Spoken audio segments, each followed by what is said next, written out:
Welcome back बच्चा party. फिर से स्वागत है आपका एक नए वीडियो में। इस वीडियो में हम बात करने वाले हैं पोएम द लेक आइसेल ऑफ इनिस्प्री, जो कि आपकी चैप्टर 4 है truly beautiful mind, class 9th की बुक बी हाइव में दी गई है ना। इस बुक को हम अच्छे से, इस जो पोएम है इसको हम बहुत अच्छे से कवर करने वाले हैं और इसका अच्छे से कंप्लीटली ब्रेक डाउन करने वाले हैं। सबसे पहले हम बात करते हैं पोइट के बारे में। इसके पोइट हैं विलियम बटलर ईस्ट और इन्होंने ये पोएम 1890 में लिखी थी। कब लिखी थी?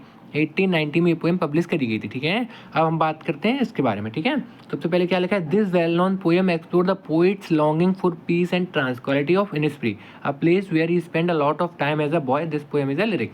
अब है क्या, ये जो पोएम है ना, ये वेल नोन पोएम है, ये बहुत फेमस पोएम है और एक्सप्लोर क्या करती है? पोइट की इच्छा, लॉन्गिंग मतलब इच्छा किसकी? पीस की और सुकून की, है ना। पीस मतलब शांति, ट्रांसक्वालिटी मतलब सुकून, है ना। शांति और सुकून जो कहाँ पे है? इनिस्प्री, है ना। A place where he spent a lot of time as a boy, मतलब इनिस्प्री एक ऐसी जगह है जहाँ पे पोइट ने अपना बॉयहुड यानी अपना बचपन गुजारा है। ठीक है, बॉयहुड यानी बचपन गुजारा है।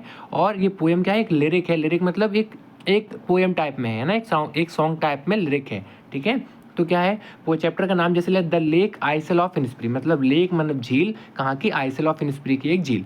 ठीक है, अब मतलब यहाँ पे पोइट ने क्या किया था? अपना बचपन गुजारा था और वही बात है पोइट लिखता है।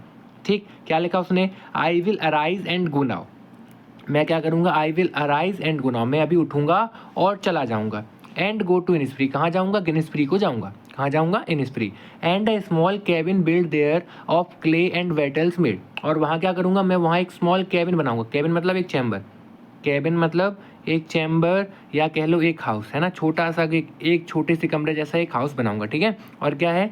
Build there of clay, clay मतलब मिट्टी का, वेटल्स मतलब टहनियों का, है ना।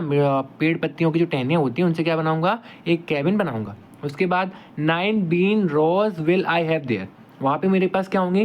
मेरे पास 9 बीन रो होंगे। बीन क्या होते हैं बेटा? एक सब्जी होती है ना, इसको अपन सैम बोलते हैं, सैम। वहाँ पे मेरे पास क्या होंगे? बीन की रो होंगी। मेरे पास 9 बीन की रो में लगाऊंगा।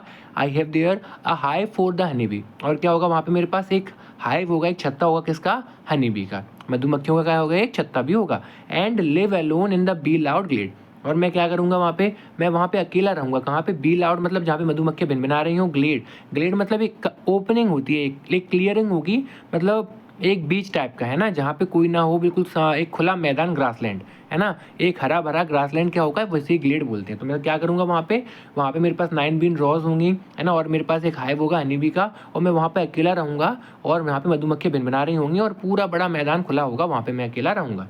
आगे क्या है? And I shall have some peace there, और वहाँ पे मेरे पास क्या होगी? वहाँ पे मेरे पास कुछ पीस होगी, कुछ शांति होगी, है ना। For piece comes dropping slow, क्योंकि जो पीस होती है वो धीरे धीरे आती है। पीस बेटा कभी कैसे आती है? धीरे धीरे हमेशा आती है। ठीक है, वहाँ पे क्या होगा मेरे पास? And I shall have some peace there, क्योंकि पीस जो होती है हमेशा धीरे धीरे आती है। ठीक, ऐसे नेक्स्ट है dropping from the veils of the morning to where the cricket sing. Dropping from the veils, veils मतलब घूंघट, है ना। जो नई नई बहुएं आती हैं, नई नई दुल्हन आती है, उसकी घूंघट करते हैं, उसको वेल बोलते हैं। ठीक, तो क्या है कि dropping from the veils of morning, जो मॉर्निंग है जैसे वो अपना घूंघट खुलती है ना, जैसे ही मॉर्निंग है ना वो घूंघट खुलती है, और क्या होता है? टू वेयर द क्रिकेट सिंग, और तब जब तक और जहाँ तक क्रिकेट सिंग करते हैं ना, जहाँ तक क्रिकेट मतलब झिंगुर आवाज़ करते हैं। There midnights all glimmer, there midnights all a glimmer and a noon and purple glow. होता क्या है वहाँ पे? क्या होता है वहाँ पे? मिडनाइट मतलब आधी रात को क्या होता है? एक चमक होती है, सितारों की चमक होती है, और नून में क्या होता है? एक पर्पल ग्लो होता है ना, क्या होता है? एक पर्पल ग्लो होता है। And evening full of Lynette spring, और जो शाम होती है, शाम को क्या होता है? शाम को जो आसमान होता है वो लिनेट के विंग से भर जाता है। लिनेट एक बेटा बर्ड होती है ना, लिनेट में क्या होती है? बर्ड, और हमें पता है कि शाम के टाइम पे पक्षी आसमान अपने घर पे लौटते हैं, पक्षी अपने नेट्स पे लौटते हैं। तो वही बताया कि शाम के टाइम पे आसमान किससे भर जाता है? लिनेट के पंखों से भर जाता है। ठीक, ऐसे नेक्स्ट है I will arise and go now, मैं अभी उठूंगा और चला जाऊंगा। For always night and day, हमेशा के लिए जाऊंगा, दिन के लिए भी और रात के लिए भी। I hear the lake water lapping with low sound by the shore, मैं क्या करूँगा? मैं वहाँ सुनता हूँ, है ना, मैं क्या करता हूँ? मैं वहाँ सुनता हूँ क्या? लेक वाटर, क्या सुनूंगा? लेक वाटर सुनूंगा, जो क्या कर रहा है? शोर की तरह, जो शोर मतलब लहर है ना, जो लेक वाटर होता है, जो शोर, जो नदी पे आके लहर जो टकराएंगे, मैं उनकी आवाज़ को सुनूंगा। और क्या करूँगा? While I stand on the roadway, और जब मैं रोडवे पे खड़ा होता हूँ, अब ये कहाँ की बात हो रही है? ये अपनी सिटी की बात हो रही है ना। सिटी कैसी है? सिटी है ग्लूमी। सिटी कैसी है? सिटी है ग्लूमी, दुख से भरी हुई, बिजी, है ना, दुखी सिटी है, बिजी बिजी सी, वहाँ की बात हो रही है। अभी वो कहाँ खड़ा है? While I stand on roadways, roadways मैं रोड पे खड़ा हूँ।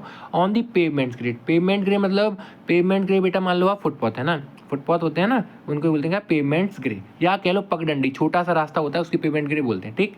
While I stand on the roadway और on the pavement grey I hear it in the deep heart's core, है ना। जब मैं कहाँ खड़ा होता हूँ, जब मैं सिटी के रोडवे पे खड़ा होता हूँ या पेमेंट ग्रे पे खड़ा होता हूँ, तो मैं इसको कहाँ सुनता हूँ, अपने अपने दिल की गहराई में सुनता हूँ, ठीक है। क्या सुनता हूँ, अपने दिल की गहराई में सुनता हूँ। ये इसकी ग्लोसरी है बेटा। ग्लोसरी क्या है, ट्विस्टेड ट्विक्स है ना, वेटल्स क्या है भाई, टहनियाँ, है ना। ग्लेड मतलब एक खुला मैदान, ठीक, और लेट्स मतलब एक पक्षी, ठीक है। ये इसकी ग्लोसरी है।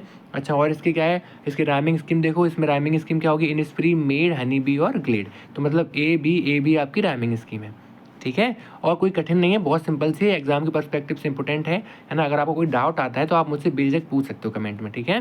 मिलते हैं अगली वीडियो में, तब तक के लिए राधे राधे। वीडियो पसंद आए तो लाइक एंड सब्सक्राइब करना मत भूलना।